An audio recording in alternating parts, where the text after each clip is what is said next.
আসসালামু আলাইকুম। ইতিমধ্যে আপনারা সকলে জানতে পেরেছেন বেগম খালেদা জিয়া ইন্তিকাল করেছেন, শেষ নিঃশ্বাস ত্যাগ করেছেন। ইন্না লিল্লাহি ও ইন্না ইলাইহি রাজিউন।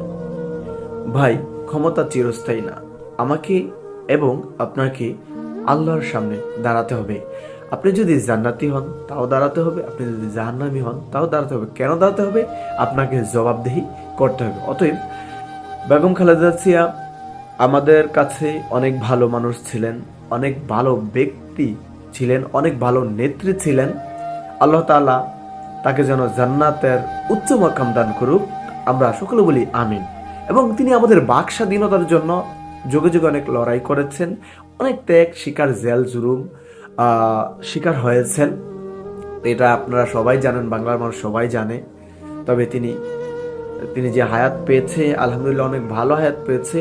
তবে আল্লাহর ডাকে সাড়া দিয়ে তিনি চলে গেছেন। আমরা সকলে তার জন্য দোয়া করব এবং তার পরিবার যেন এই তার সুখে ধৈর্য ধারণ করতে পারে, আমরা সকলে তাদের জন্য দোয়া করব।